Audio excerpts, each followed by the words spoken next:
오늘의 사연 지금 바로 시작해 볼게요. 안녕하세요. 올해로 40대 초반인 호라비입니다. 아내와는 사별했습니다. 젊은 나이에 저보다 먼저 떠난 아내가 참 원망스러울 때도 있었습니다. 결국 그 상황을 받아들이지 못한 저는 정신과 치료를 다녀야 했고 결국엔 우울증으로 번져서 다니던 회사에서까지 잘리게 되었습니다. 아내가 세상을 떠나면서부터 제 인생이 송두리째 뒤집어졌지요. 한동안은 방황하면서 엄청 힘들게 지냈습니다. 직장을 그만두게 되면서 대출을 갚을 길이 막혀서 살고 있던 집을 팔게 되었습니다. 그나마 가지고 있던 부동산이었는데 팔아서 대출 갚고 세금 내고 하니까 제 손에 떨어지는 것도 얼마 없더라고요. 살던 집을 팔았는데 그 돈 가지고 비슷한 집은 꿈도 꿀 수 없을 정도였습니다. 그렇게 이리저리 발품 팔다가 빌라를 하나 구하게 되었습니다. 빌라 구조가 조금 특이한 편이었는데 4층짜리 빌라인데 계단을 중심으로 한쪽은 가족들이 지낼 만한 3룸짜리 구조고 한쪽은 90도로 꺾이는 벽을 두고 현관문 2개가 있어 거기에 각각 원룸으로 된 방이 하나씩 있는 구조였습니다. 근처에 대학교도 있고 대중교통도 나쁘지 않아서 혼자 사는 사람들 수요도 생각해서 집주인이 빌라를 올릴 때 머리를 썼던 것 같네요. 저도 나중에는 이런 건물 있으면 참 든든하겠다 하는 생각이 들었습니다. 3룸이야 전세로들 많이 들어오겠지만 원룸 가지고 월세 장사도 할 수 있으니까요. 원래는 원룸 전세도 생각해보고 있었는데 막상 큰 집에 살다가 원룸에서 비좁게 살자니 그러기 싫어서 3룸짜리 빌라로 구했습니다. 친구도 제가 지내던 아파트랑 비교해보면 낫다고 하더군요. 전에 살던 곳은 엘리베이터도 없어서 생수같이 무거운 거 들고 갈 때 고생도 하고 여러모로 먼저 살던 곳과 차이가 났습니다. 하지만 좋은 점도 있었지요. 첫 번째로 사별한 아내와의 추억이 있지 않은 곳이니 괜시리 혼자서 아내가 떠오르는 일이 사라졌습니다. 두 번째로는 아내를 잃었어도 저도 남자라고 어쨌든 인근에 직장이 많고 대학교가 있어서 그런지 새들어서 사는 젊은 여자들이 많았다는 겁니다. 대부분이 대학생이나 사회초년생인 직장인들이었기에 사실 40살 먹은 호라비인 저와 엮일 일은 없었지요. 그래도 개 중에 예의 바른 친구들은 지나가다 마주치면 저한테 밝게 인사를 해주고는 했는데 밝은 미소로 인사를 받으면 그래도 기운 없는 인생에 그나마 기운이 나게 해주는 몇몇은 저에게는 더욱 더 기운을 받았고 몇 안 되는 호강이나 마찬가지였습니다. 개 중에는 말도 트고 꽤나 친한 사이까지 되는 사람도 덜어 있었지만 아무래도 원룸 특성상 거주 목적으로 온다기보다 잠깐 거쳐가는 사람들이 더 많았으니 정이 들어도 금방 이별을 하게 되더라고요. 사람 마음이 참 간사한 게 그렇게 정을 준 사람들이랑 또 그렇게 이별을 하고 나니 마음 한구석 허운 마음을 어떻게 채울 수가 없었습니다. 그러던 어느 날 우리 집에 초인종이 울려서 현관문으로 마중 나간 그날에 그녀를 그때 처음 만나게 되었습니다. 요즘 사람 같지 않게 새로 이사 왔다며 덕을 돌리러 왔더라고요. 뭘 이런 걸 다 주나 싶어서 감사히 잘 먹겠다고 하고 어스레를 떨며 말을 건네니 그녀의 한국말이 약간 어눌하고 어색하다는 걸 느꼈어요. 아니나 다를까 그녀는 자기 자신을 교포 출신이라고 소개했고 윗집에 새로 이사 왔다고 하더라고요. 굉장히 아름다운 사람이었습니다. 같은 한국인인데도 나고 자란 나라가 다르면 인상이나 분위기도 바뀌는가 싶었어요. 나이는 저보다 조금 어려 보이지만 제 또래처럼 보였는데 두껍게 말린 웨이브의 머리카락 한 올 한 올이 눈에 들어올 만큼 건강하고 풍성한 머릿결을 가지고 있었습니다. 피부도 살짝 햇빛에 그을린 듯 까무잡잡해 보였는데 그래서 그런가 새빨갛게 칠한 입술과 웃을 때 보이는 가지런한 하얀 이빨이 유난히도 눈에 들어오더라고요. 화장하는 방법도 어렴풋이 한국 여자들하고는 많이 달라 보였고 한국인이지만 이국적이다라는 느낌을 받았어요. 아무튼 이래저래 인사를 나누는데 외국에서 와서 그런지 제잘제잘 본인의 이야기를 열심히 하더라고요. 손짓 발짓 섞어가며 어눌한 한국말로 이야기를 해주는데 그녀의 사연도 저 못지 않았습니다. 그녀는 어릴 적에 입양이 되었고 외국인 부모님 손에 자랐답니다.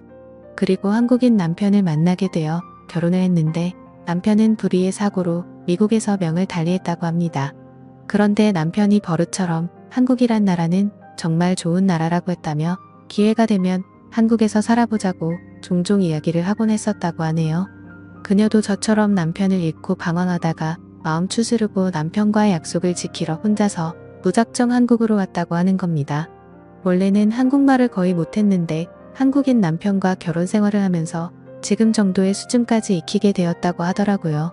문 앞에서 대화가 어쩌다 보니 엄청 길어지게 되어서 집안이 정리가 안 되어 있긴 하지만 들어와서 차라도 한잔 하겠냐고 물어봤어요.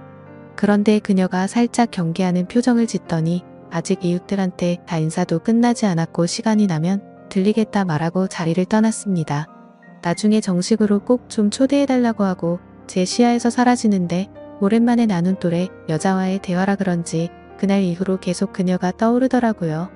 괜히 윗집에서 소음이 들리면 신경 쓰이고 참견하고 싶고 그녀와 가까워지고 싶다는 생각이 들었습니다. 아무래도 공동주택이다 보니 윗집에서 수도를 쓰고 있으면 물이 내려가는 소리가 들리더라고요. 그래서 그녀와 가까워지고 싶다는 생각이 들었습니다.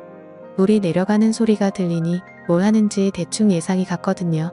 그렇게 저도 모르게 윗집에 누군가 살고 있는 소음에 신경 쓰며 지내니 왠지 모르게 한 집에서 같이 지내는 것 같다는 생각이 들었습니다. 같은 빌라에 사는 원룸 사는 대학생들이나 직장인들 중 개중에 친화력이 좋은 친구들은 뒤로하고 보통은 나이차가 나는 데다가 아저씨 혼자 살기 때문에 저를 좀 불편해하는 기색이 많았거든요. 그리고 1층과 2층에 사는 애딸린 신혼부부들은 저한테 신경 쓸 겨를도 없어 보였고요. 그런데 유독 그녀만이 반갑게 인사를 해주고 마주칠 때마다 웃는 얼굴로 대해주는 그녀가 너무 좋아지기 시작했습니다. 아무튼 그날도 2층에서 나는 그녀의 생활소음을 들으면서 집에서 휴식을 취하고 있는데 복도 끝에서 쩌렁쩌렁하게 집주인 아줌마의 목소리가 울리더군요. 그리고 이어서 그녀의 당황한 듯한 목소리가 들려왔습니다.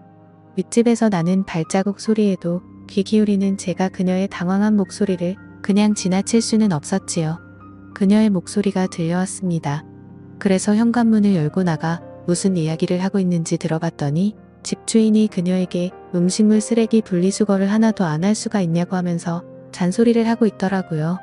살짝 문을 열어서 집 밖으로 나가서 은근슬쩍 집에 들어가는 척을 하다가 윗집에서 난 소리에 이끌려 궁금해서 참견하러 온 사람처럼 윗집 계단까지 따라 올라가 무슨 일이냐고 물어봤습니다. 집주인 아줌마는 짜증이 가득 나서는 요즘 일반 쓰레기에서 음식 썩는 냄새가 너무 많이 나서 보니 이 집에서 음식물 쓰레기를 일반 쓰레기에 버리고 있었다고 하면서 저한테 하소연을 하더라고요. 제가 그녀 대신에 한국에서는 살아본 적이 없어서 분리수거 같은 게 어려울 수도 있지 않겠냐고 설명해주고 그녀가 앞으로 공동생활하면서 지켜야 할 부분들은 제가 잘 알려주겠다고 말하고 집주인을 달래줬습니다. 집주인 아줌마가 이내 화가 누그러져서 그녀에게는 앞으로 조심 좀 해달라고 말하고는 자리를 떠나갔어요. 그녀를 위기에서 구해줬으니 그녀에게 저는 백마탄 왕자님처럼 보이지 않았을까 싶어서 괜히 그녀 앞에서 나 어떠냐는 식으로 웃어 보이고 있었습니다. 그런데 항상 얼굴에 떠나지 않는 미소가 매력이었던 그녀가 굉장히 풀이 죽은 표정을 하고 있더라고요. 그녀는 그저 남편이 태어나고 자란 나라에서 좀 더 남편을 추억하고 싶어서 왔을 뿐인데 남편 말처럼 사람들이 친절하지도 않고 자기는 매일같이 실수투성이라고 하면서 자기를 자책하더라고요. 그런 그녀를 달래주고 앞으로 애매한 것들은 하겠다고 생각하고 저한테 먼저 물어보라고 말했습니다. 제가 하나부터 10까지 다 알려주겠다고요. 그녀는 허리를 숙여 넙죽 인사하면서 고마움을 표현했습니다. 그리고 그날로부터 2주가 지난 수요일이었습니다. 일 마치고 집으로 돌아가는데 계단 근처에서 비릿한 악취가 진동을 하더라고요. 냄새를 따라 계단을 올라갔는데 윗집 사는 그녀가 아주 얼굴이 울상이 되어서 이러지도 못하고 저러지도 못하고 있더라고요. 그 악취는 그녀의 집 앞에서부터 나던 것이었습니다. 분리수거 때문에 집주인에게 된통 혼이 났던 그녀는 자기가 또 실수를 할까봐 무서워서 여태껏 음식물 쓰레기를 가져다 버리지도 못하고 집에다 모아놨던 거예요. 그런데 쓰레기 양이 많아지고 감당이 되지를 않으니 그녀도 안 되겠다 싶어서 일단 제가 오면 도움을 청해보려고 했는데 음식물을 담아놓은 봉투가 문고리에 걸려 찢어지면서 계단이며 복도를 썩어버린 음식물로 난장판을 만들어놨던 거예요. 그녀의 집안 상태도 말도 못할 정도였어요. 분리수거 때문에 집주인에게 된통 혼이 났던 그녀는 집을 못 가게 됐어요. 분리수거를 어떻게 하는지 모르는지 집안도 완전히 난장판이더군요. 주민신고 들어와서 집주인이 이 사실을 알기 전에 제가 나서서 도와줘야겠다는 생각이 들었습니다. 청소는 생각보다 빨리 끝났지만 계단 통로에 가득한 악취를 빼느라고 아주 고생을 했네요. 이웃집 돌아다니면서 제가 대신 양해를 구하고 땀을 뻘뻘 흘려가면서 정리를 다 했지요. 상황을 다 정리하고 집에 돌아오니 아주 녹초가 되었습니다. 오랜만에 몸을 써서 그런가 그날은 왠지 푹 자고 있었어요. 푹 잠들 수 있겠다는 생각이 들었지요. 눈이 스르르 감기고 잠에 들려는 찰나에 초인종이 울리더군요. 누군가에서 나가봤는데 그녀가 저희 집 앞에 서 있더라고요. 또 무슨 일인가 했는데 계단 통로 냄새는 다 뺐는데 막상 그녀 집에는 아직도 악취가 남아있어서 환기를 해야겠는데 그녀가 아직 냄새가 너무 심해서 못 들어가겠다고 혹시 괜찮으면 잠깐 신세를 질 수 있겠냐고 묻더라고요.